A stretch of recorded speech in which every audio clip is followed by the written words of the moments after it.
Bisa dibuka surah Al-An'am. Surah Al-An'am.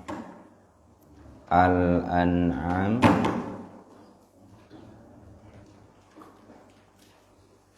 ayat 102 dari ayat 102.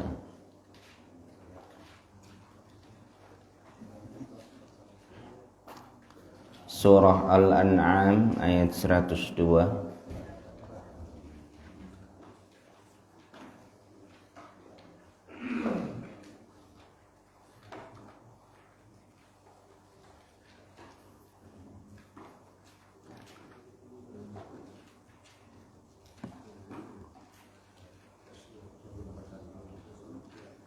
Baik jemaah sekalian, seperti biasa mari kita awali tadabbur kita pada pagi hari ini dengan membaca doa. Bismillahirrahmanirrahim. Rabbi zidni ilma. Allahumma anfa'ni bima 'allamtani wa 'allimni ma yanfa'uni warzuqni ilman yanfa'uni. Amin. A'udzu billahi minasy syaithanir rajim.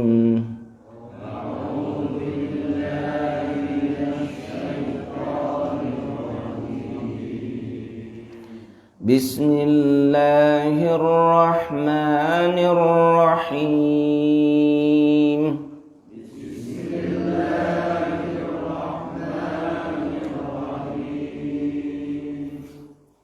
Alhamdulillahi rabbil alamin.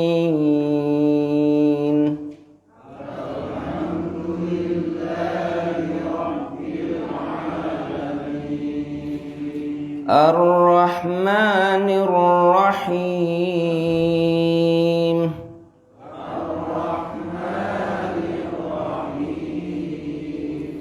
Maliki yaumiddin.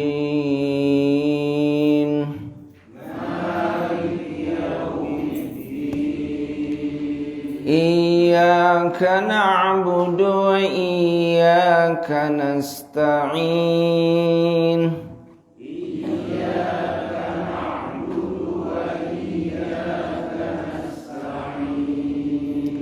Ihdinas siratal mustaqim.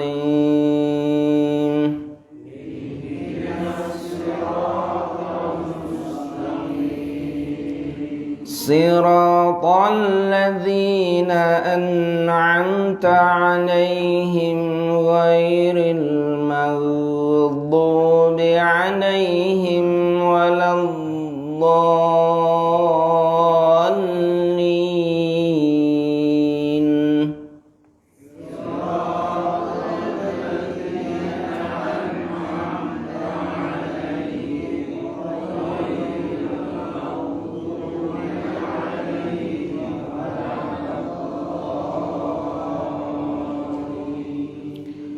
Amin. Bismillahirrahmanirrahim.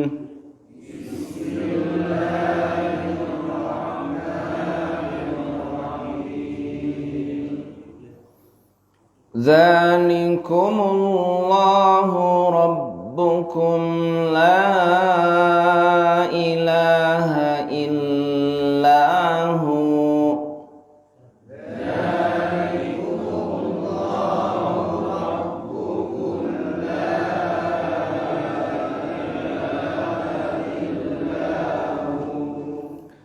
Khaliqu kulli syai'in fa'buduh.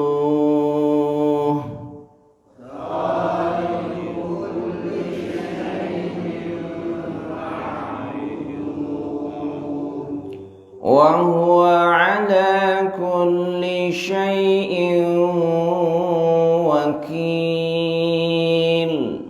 Wa huwa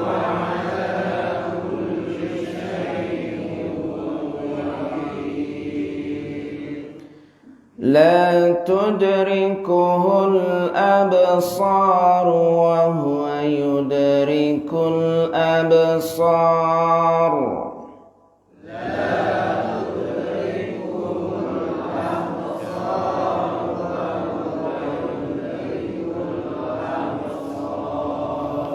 Wa huwal latiful khabir.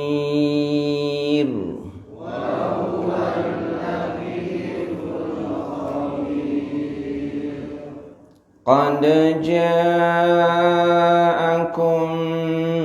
basairu min rabbikum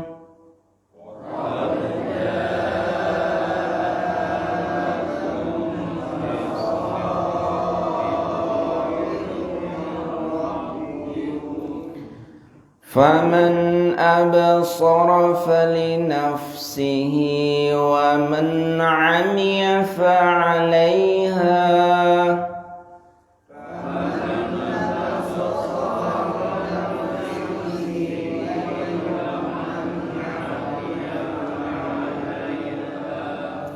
Wa ma ana 'alaykum bihafiz.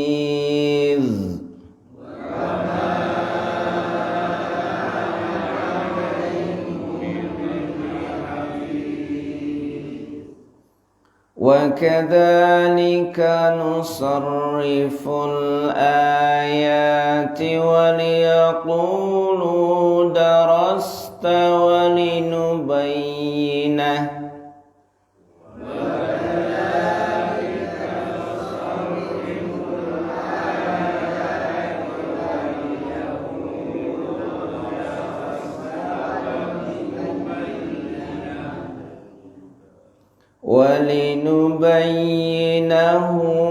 لِقَوْمٍ يَعْلَمُونَ.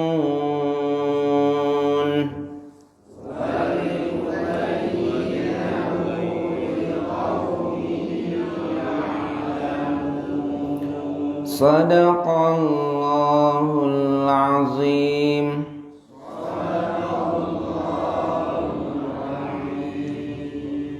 Baik, kita artikan. Bismillahirrahmanirrahim. Zalikumullah.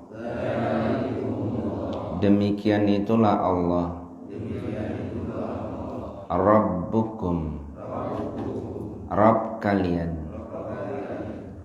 La ilaha. Yang tiada Tuhan yang hak. Illa huwa. Melainkan dia. Khaliqu. Yang menciptakan. Kulli syai'in. Segala sesuatu. Fa'buduhu. Maka sembahlah dia. Wa huwa. Dan dialah. Ala kulli syai'. Atas segala sesuatu. Wakilun. Penjaga. La tudrikuhu. Tidak akan dapat ditembus. Al-absar. Oleh penglihatan. Wa huwa. Sedangkan dia. Yudriku. Dapat menembus. Al-absar. Penglihatan itu. Wa huwa. Dan dialah. Al-latif. Yang maha lembut. Al-khabir. Lagi maha mengetahui. Qad ja'akum. Sungguh telah datang pada kalian. Basair. Penjelasan yang nyata. mir rabbikum, dari Rabb kalian. Faman absara, maka siapa yang dapat melihat, falinafsihi, maka untuk dirinya. Wa man amiya, sedangkan siapa yang buta, fa'alaiha, maka akibatnya atasnya. Wa ma ana, dan tidaklah aku, alaikum, atas kalian, bihafiz, akan menolong. Wa kadzalika, dan demikian itulah, nusarriful ayati, kami jelaskan ayat-ayat itu, wal yaqulu, dan agar mereka berkata,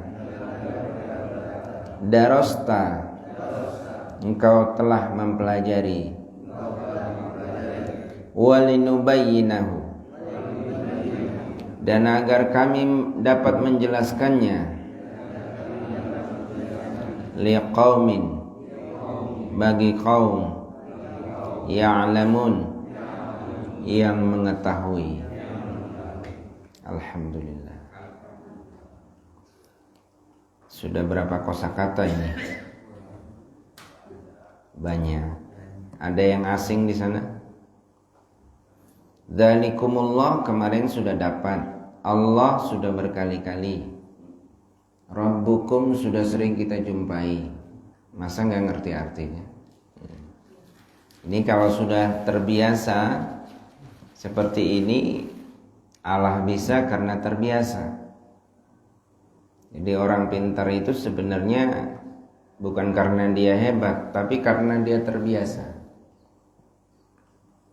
La ilaha illa huwa, ini kalimat sudah sering berulang, maka kosakatanya pasti kita sudah tahu. Khaliq, ini juga sering berulang. Kulli syai', kayaknya kalau kita mengkaji dari dulu, kayaknya kulli syai' ini sudah familiar. Fa'budu, asal katanya ibadah. Ini sudah menjadi bahasa kita hari-hari.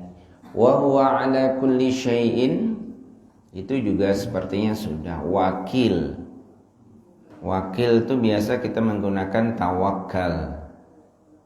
Wakil, ada presiden, ada wakil presiden. Sebenarnya wakil ini sudah menjadi bahasa kita. Jadi bahasa Indonesia ini banyak bahasa Arab.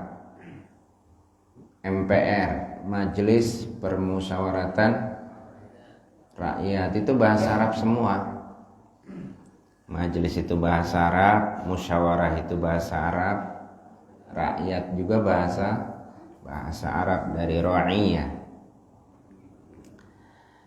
Jadi menurut peneliti ahli bahasa di Amerika, bahwa ternyata kehebatan orang-orang Arab, ulama-ulamanya, itu karena mereka kaya dengan ribuan kosakata di kepalanya. Kaya dengan ribuan kosakata di kepalanya. Jadi ternyata anak-anak orang Arab itu kosakatanya jauh lebih banyak dibanding orang-orang Eropa. Maka kalau ilmu pengetahuan di kita, di Islam, al-ilmu fis sudur, ilmu itu ada di dalam hati. Tapi kalau konsep pendidikan mereka, al-ilmu fis sutur, ilmu itu ada di dalam kertas. Maka kita lihat pendidikan-pendidikan di Eropa itu penelitian, terus sekarang sudah mulai bahwa ilmu itu sifatnya tekstual. Jadi tekstual gitu, bukan dihafal. Kalau ulama dulu itu kekuatannya ada di hafalan. Hafal ribuan hadis, hafal Al-Quran sudah biasa. Kalau hafal Al-Quran itu tidak disebut hafiz di kalangan para ulama. Disebut hafiz itu kalau di Indonesia. Kalau disebut hafiz, ulama disebut al-hafiz. Berarti ulama itu sudah hafal ribuan hadis. Ini bedanya. Jadi kita semakin kesini semakin kurang yang punya kekuatan hafalan. Ya, itulah kehebatan ilmu di dalam Islam. Jadi ilmu dalam Islam pondasinya adalah di kekuatan hafalan. Imam Asy-Syafi'i sebelum belajar buku Muwatta itu dia hafal dulu kitab Muwatta. Kitab Muwatta, ya. Kurang lebih 2 jilid kitab Muwatta. Itu dia hafalkan dulu, baru boleh belajar kepada Imam Malik. Kalau bapak-bapak mau belajar ayat ini hafal dulu ya. Baik, alhamdulillah. Dzalikumullahu rabbukum la ilaha illa huwa khaliqu kulli syai' khaliqu kulli syai'in fa'buduh wa huwa ala kulli syai'in wakil. Surah Al-An'am ayat 102. Masih ada keterikatan dengan tema yang kemarin, dimulai dari ayat berapa kemarin? 95. Itu Allah masih berbicara tentang keberadaan dirinya, ya, tentang ketauhidan. Para ulama sepakat bahwa ayat-ayat yang punya nilai lebih, yang punya nilai agung dibanding yang lain, itu ada ayat-ayat yang berkaitan tentang diri Allah Subhanahu wa ta'ala. Artinya ayat itu bercerita tentang ilmu tauhid. Kemarin ada kata-kata zalikumullah. Ada enggak? Zalikumullah, demikian itulah Allah. Di ayat berapa tuh? Di ayat 95. Nah, di saat ini di ayat 102 itu ada kata lagi, zalikumullah, demikian itulah Allah. Allah di sini menegaskan, memberikan pengenalan dirinya kepada kita, bahwa Allah itu adalah Rabb kita, Rabbukum. Allah itu adalah Rabb. Seperti yang sudah sering saya jelaskan, Rabb itu minimal punya makna 3. Yang pertama, menciptakan. Yang kedua, mengatur. Yang ketiga, memelihara. Kita yang menciptakan siapa? Allah. Yang mengatur hidup kita siapa? Allah. Yang memelihara hidup kita siapa? Kenapa kita takut? Kenapa kita khawatir? Kalau kita baca informasi, sepertinya mengerikan. Ya, kalau kita baca informasi hari demi hari, sepertinya mengerikan. Islam itu seolah-olah akan musnah dari muka bumi. Betul? Tapi sebenarnya tidak. Allah punya cara. Allah punya rekayasa. Dulu Jepang, ketika kita dijajah oleh Jepang, apakah yang mengusir Jepang itu orang Indonesia? Sebenarnya tidak. Kita cuma pakai bambu runcing, Jepang pergi sendiri. Kenapa Jepang pergi pulang? Karena negaranya dibom. Dibom oleh siapa? Oleh Amerika. Siapa yang nyuruh Amerika? Allah Subhanahu wa ta'ala. Karena dia yang punya bom nuklir. Kalau Indonesia dulu punya bom nuklir nggak? Enggak. Nah, jadi seperti itu. Dulu waktu Romawi Persia berperang, Ketika Romawi menang, maka kaum muslimin senang ketika Romawi menang. Kenapa? Karena Romawi itu masih punya Tuhannya itu masih samawi. Kalau Persia itu sudah nggak bertuhan. Ya. Nah, Persia sudah tidak bertuhan. Kemudian akhirnya memang punya pengaruh. Kemenangan Romawi itu punya pengaruh terhadap eksistensi kaum muslimin. Nah, ini bisa dibahas di ayat Gulibatir Rum fi adnal ardi, ya, al-ayah surat Ar-Rum. Nah, jadi ini ada kaitannya bahwa segala sesuatu dalam kehidupan kita ini, Islam ini yang akan menjaga adalah Allah Subhanahu wa ta'ala. Buktinya apa? Kita ditinggalkan orang terbaik sudah 14 abad yang lalu. Nabi wafat. Tapi apakah Islam ini padam? Tidak. Karena Allah yang memelihara. Itu makna Rabb.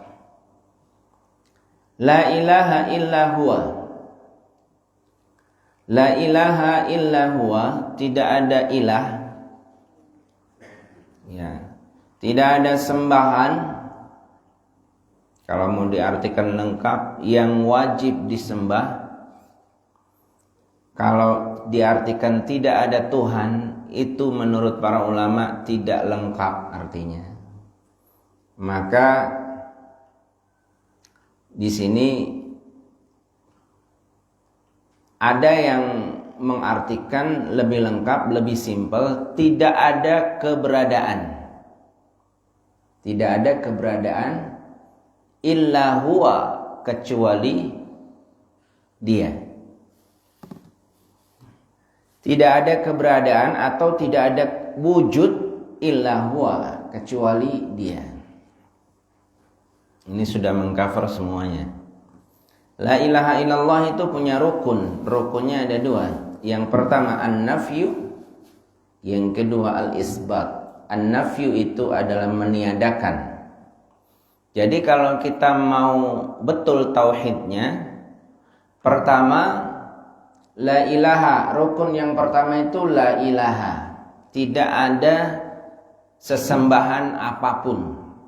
Artinya asal usul ibadah itu hukumnya asal usul ibadah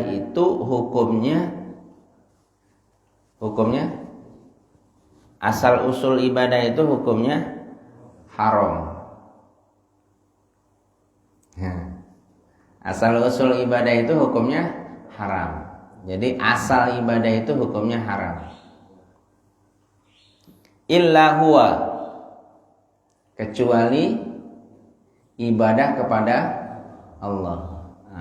Itu cara an-nafyu itu caranya bersihkan dulu hati kita, kosongkan dulu hati kita, baru kemudian kita isi dengan rukun yang kedua al-isbat illa huwa. Artinya kita isi dengan satu. Jadi kalau mau disusun 0, 1. 0 itu kosong, 1 itu 1. Jadi la ilaha itu 0, kosong. Illallah itu 1. Jadi rumusnya apa? 0, 0, 1. 01 itu rumus apa, Pak? Rumus fisika bukan? Ternyata teknologi itu punya rumus itu 0, 1. Kalau tidak ada rumus itu, teknologi tidak akan bisa, tidak akan ada.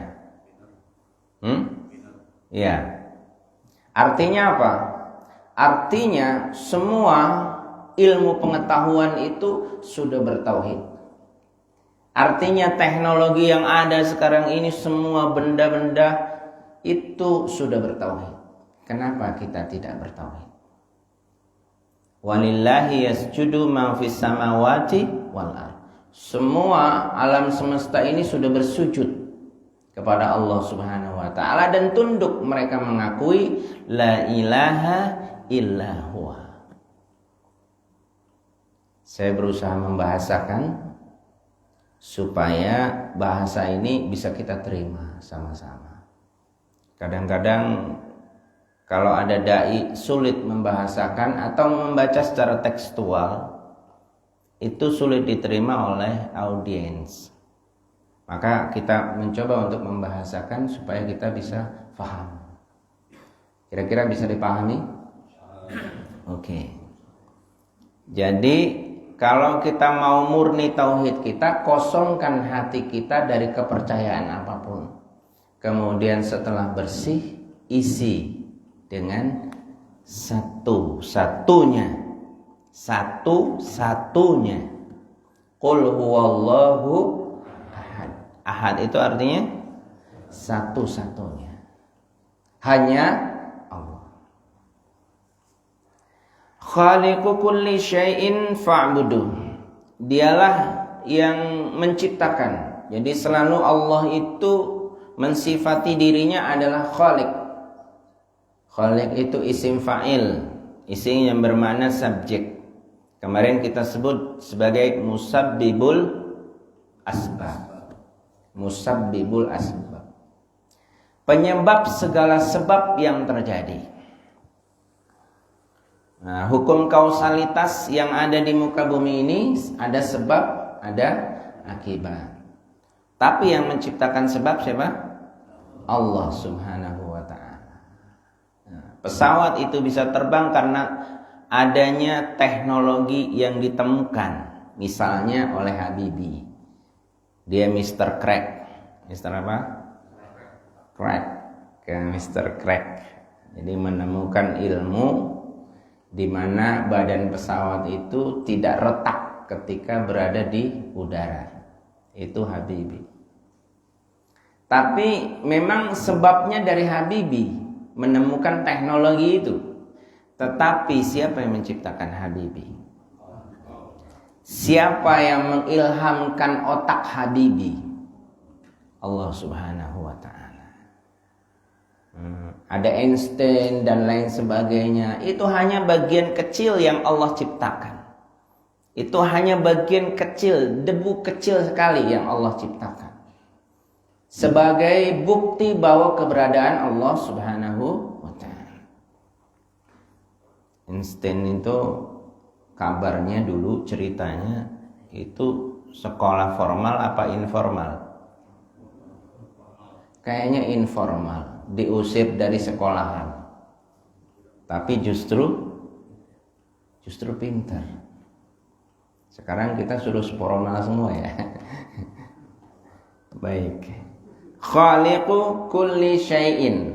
Nah, jadi yang namanya Tuhan itu adalah sifatnya harus pencipta. Maka kalau ada orang mempertuhankan matahari, pertanyaannya matahari itu menciptakan atau tidak? Kalau ada orang yang mempertuhankan Nabi Isa, pertanyaannya Nabi Isa itu menciptakan tidak? Apalagi orang mempertuhankan apalagi pohon, sapi, apalagi sapi. Jadi yang namanya Tuhan itu adalah Khaliq, sang pencipta, bukan yang diciptakan. Ini Tuhan dibikin dari bata, batu, ya kan? Nah, Tuhan bisa dimakan. Sekarang Tuhan bisa ditransfer, Pak. Tuhan sekarang itu bisa ditransfer. Orang-orang mempertuhankan Tuhannya bisa ditransfer. Apa itu? Uang. Banyak orang yang mempertuhankan uang. Kalau dulu paganisme dulu patung besar kelihatan, tapi kalau paganisme sekarang itu orang mempertuhankan uang. Hati-hati. Ya. Ya. Jadi kalau punya uang jangan dipertuhankan. Nah, kasih-kasihin aja. Kasih-kasihin. Cuma uang ini, ya kan? Contoh gini aja, pergi haji. Mau pergi haji, kita antrinya berapa? 25 tahun. Alangkah lamanya. Saya bisa nggak pergi haji 1 tahun aja nunggunya? Mau berapa? 500 juta saya bayar. 500 juta saya bayar. Yang penting saya pergi 1 tahun aja. Gitu aja Pak. Cuma uang aja. Lebih baik haji cepat daripada lebih baik kehilangan uang besar tapi kita bisa haji cepat gitu. Itu maksudnya. Artinya cuma uang nggak masalah hilang daripada kita harus nunggu berapa tahun? 25 tahun. Nah, gitu ya. Siap haji? Wa huwa ala kulli syai'in qadir. Wa huwa ala kulli syai'. Dan dia terhadap segala sesuatu itu wakil. Wakil itu dalam tafsir Jalaluddin Al-Mahalli As-Suyuti itu adalah hafiz, maknanya hafiz. Artinya dijaga. Jadi segala sesuatu itu yang menjaga itu adalah Allah Subhanahu wa ta'ala. Bukan kita, bukan ilmu pengetahuan. Ilmu pengetahuan itu hanya sebagai ikhtiar manusia. Tapi kita tidak boleh memastikan atau bertumpu pada ilmu pengetahuan saja. Nah, kalau orang belajar filsafat kemudian tidak dikawal dengan ilmu syariat, maka dia bisa mempertuhankan akal. Jadi Allah itu diakal-akalin. Wah. Jadi ini bahaya. Ya akhirnya dia bingung sendiri, muter-muter aja akalnya itu bingung sendiri. Nah, perhatikan, la tudrikuhul absar. Sifat Allah itu tidak bisa ditembus oleh penglihatan kita. Menurut ahli tafsir itu At-Tabari, kemudian Al-Qurtubi, Jalalain itu mengungkapkan tidak bisa terlihat oleh kita itu di dunia. Tapi kalau di akhirat kita bisa melihat. Karena ada ayat wujuhu yawma idzin nadhirah ila rabbiha nadhirah. Kepada Allah kita bisa melihat. Kenapa dan melihatnya kita di akhirat itu karena Allah izinkan, karena Allah diberikan kekuatan kepada kita. Kenapa kita tidak bisa melihat Allah di muka bumi ini? Bukan karena kelemahan Allah tidak bisa dilihat, tapi karena keterbatasan mata kita. Satu. Yang kedua, karena Allah itu tidak terbatas. Kira-kira kalau ada benda yang bisa kita lihat, kira-kira benda itu terbatas atau tidak? Terbatas. Ya, kita bisa lihat gelas ini ada bentuknya.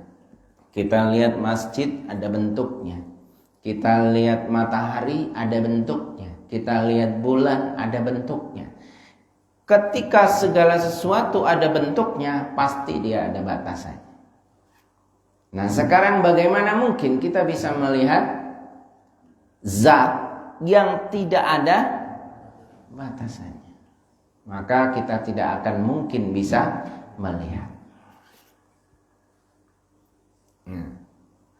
Apakah sesuatu yang meyakinkan itu harus terlihat? Tidak juga. Buktinya apa? Buktinya apa, Pak? Kira-kira HP Bapak itu ada sinyalnya enggak? Kadang ada, kadang enggak.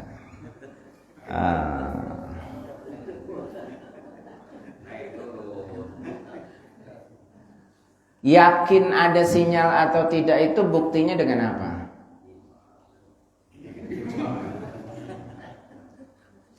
Pertama ada tanda di HP itu, ya. Yang kedua kalau digunakan untuk telepon, bisa telepon, internet bisa terbuka, bisa terhubung dan lain sebagainya. Tapi kita lihat sinyal tidak? Tidak. Tapi kita yakin. Yakin sama sinyal ada? Lihat enggak? Enggak. Itu salah satu contoh. Keberadaannya itu diyakini karena ada dampak akibatnya. Nah, begitu juga dengan Allah Subhanahu wa ta'ala. Gitu. Kita cukup lihat matahari. Tafakkaru fi khalqillah wa la tatafakkaru fi dzatillah. Begitu hadis Nabi. Berfikirlah terhadap terhadap ciptaan Allah, jangan berfikir terhadap zat Allah. Karena kalau kita berpikir terhadap zat Allah, akal kita terbatas. Akal kita terbatas. Oh, ini panjang ini penjelasannya. La tudrikuhul absar. Jadi Allah itu sifatnya la tudrikuhul absar. Tapi kebalikannya Allah yudrikul absar. Allah itu bisa menguasai penglihatan kita. Allah itu bisa menguasai penglihatan kita. Ya. Ini menunjukkan apa? Menunjukkan kesempurnaan Allah, menunjukkan kekuatan Allah, kedahsyatan Allah. Dan kalau kita bicara, kenapa kita tidak bisa melihat Allah? Karena Allah punya energi yang tidak bisa ditembus oleh mata kita. Nabi Musa pernah pengen lihat wujud Allah. Ya, pernah pengen lihat wujud Allah. Karena waktu itu Allah bersuara, tapi tandanya api atau cahaya. Nah, ini yang sering disalahartikan, cahaya. Nah, cahaya ini sama orang-orang thariqah yang fantasinya terlalu berlebihan. Kemudian dia tidak dikawal dengan syariat yang benar, akhirnya sesat. Mimpi ketemu cahaya. Wah. Kemudian akhirnya dia ngaku jadi nabi. Nabi terakhir. Karena mimpi ketemu cahaya, cahayanya bilang begini. Wah. Jadi ilustrasinya dari mana? Dari ini. Nabi Musa kan ketemu cahaya. Cahaya itu siapa? Allah. Nah, jadi tidak seperti juga. Allah itu bisa dalam bentuk suara saja. Ketika Allah menurunkan wahyu, ya, dan seterusnya, terserah Allah. Karena Allah punya kekuasaan. Jadi ketika Nabi Musa ingin melihatnya, kemudian Allah menjawab, lantaroni, kamu tidak akan bisa melihat aku wahai Musa. Walakin inzur ilal jabali fa in istaqarra makanahu fasawfa tarani. Coba kamu lihat gunung di sebelahmu itu. Aku ingin memperlihatkan sedikit saja diriku kepada gunung itu. Kalau gunung itu diam, tidak bergerak, maka kamu pasti bisa melihat aku. Tapi ternyata gak lama meledak, gunung itu hancur berkeping-keping. Nabi Musa pingsan. Begitu siuman baru dia sadar, ternyata benar Allah itu adalah Rabb kita yang maha besar, maha agung, maha dahsyat dan lain sebagainya. Kita lihat matahari saja gak kuat, apalagi mau lihat. La tudrikul absar wa huwa yudrikul absar wa huwal latiful khabir. Latif, dia punya sifat juga latif, sangat lembut.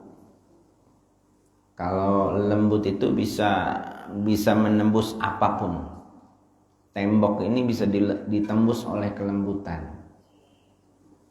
Ya. Nah, itu kalau kita mau logikakan seperti itu. Hati kita bisa ditembus oleh kelembutan. Kenapa kita tidak tahu? Karena mata kita tidak bisa menerawang melihat kelembutan. Dihalangi oleh hijab tembok saja sudah nggak bisa melihat. Tapi kalau Allah itu punya sifat apa? Latif. Khabir, disampingkan dengan khabir. Khabir itu maha mengetahui detil, sangat detil. Kita kalau mau mengetahui detail tuh harus pakai apa? Mikroskop. Baru kita lihat, ya. Lihat air susu yang kita beli di toko untuk bayi kita masuk di mikroskop. Ternyata air susunya itu sedikit sekali ada unsur-unsur yang bergerak. Begitu ASI yang kita teliti di mikroskop ternyata banyak unsur yang bergerak. Nah, jadi ASI itu ketika di mikroskop banyak unsur yang bergerak. Kayak gitu kok kita mau kasih anak kita apa? Susu sapi. Mestinya kita sayang memberikan susu sapi kepada anak manusia. Ya kan? Alhamdulillah anak saya itu murni susu ASI. Ya, saya bela mati-matian untuk susu ASI, ya kan? Nah, jadi alhamdulillah. Jadi yang masih punya bayi ini ngelimur sedikit ya. Qad ja'akum basairu mir rabbikum. Kita sekarang sudah dapat penjelasan yang jelas nih dari Allah, dari ayatnya, dari ayat-ayat qauliyah, dari ayat-ayat kauniyah. Semua rata-rata ilmuwan banyak yang sudah beriman gara-gara dia menemukan sesuatu, dikonfirmasikan dengan ayat Allah, kemudian dia beriman. Ya. Kemudian ada ilmuwan juga menentukan jenis kelamin itu dari ayat-ayat Allah. Dia ilmuwan dokter di Amerika. Ketika di Amerika ada kekeliruan bayi, ketukar ibunya yang mana tidak diketahui. Akhirnya ilmuwan ini pulang ke Mesir. Kemudian di Mesir dia mendapatkan penjelasan ayat. Ya, menjelaskan penjelasan ayat lidzakari mithlu hadzil unsayain. Ada ulama yang bilang begitu. Syekh, saya punya masalah begini di Amerika, saya punya bayi nggak jelas ibunya karena pertukaran data dan lain sebagainya nggak jelas. Maka ilmuwan itu dijawab oleh sang syekh itu dengan potongan ayat lidzakari mithlu hadzil unsayain. Bagi laki-laki itu bandingannya 2 kali lipat perempuan. Akhirnya pulang ke Amerika, dicek kandungan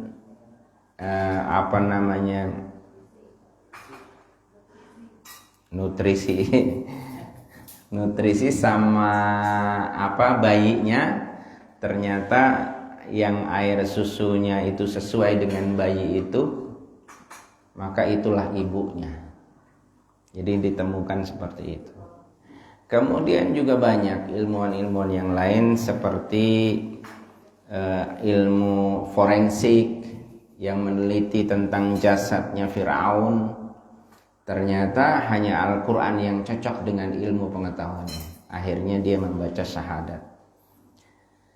Kemudian juga ada Maurice Bucaille, ilmuwan dari Australia, yang dia akhirnya mengetahui Al-Quran dan akhirnya dia mengartikan Al-Quran sampai beberapa bahasa, padahal usianya sudah 60 tahun. Ya. Jadi qad ja'akum basairu mir rabbikum faman absara falinafsihi wa man 'amiya fa'alaiha. Maka barang siapa yang dapat menemukan pengetahuan dan penjelasan ini, maka beruntung buat dirinya, dan barang siapa yang buta terhadapnya, maka akibatnya akan terhadap dirinya. Mudah-mudahan kita semuanya termasuk orang yang absar, orang yang dapat menemukan itu. Wa ma ana 'alaikum bihafiz. Kalau sampai kita tidak menemukan kebenaran tentang keberadaan Allah, maka Allah mengancam, wa ma ana 'alaikum bihafiz. Aku tidak akan memberikan pertolongan atau penjagaan. Wa kadzalika nusarriful ayati wa liyaqulu darasta wa linubayyinahu liqaumi ya'lamun. Demikian itulah kami menjelaskan ayat-ayat ini bagi orang-orang yang mengetahui. Baik, ini saja yang mungkin bisa dijelaskan dalam kesempatan pagi hari ini.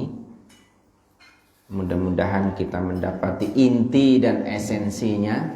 Saat ini kita sudah hakul yakin, ya kan, terhadap keberadaan Allah Subhanahu wa ta'ala. Dan kalau kita menemukan itu, insya Allah hidup kita bahagia dan tenang, ya kan, sakinah, tenang.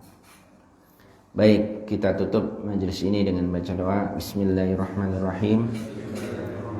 Subhanakallahumma wa bihamdika asyhadu an la ilaha illa anta astaghfiruka wa atubu ilaik. Assalamualaikum warahmatullahi wabarakatuh.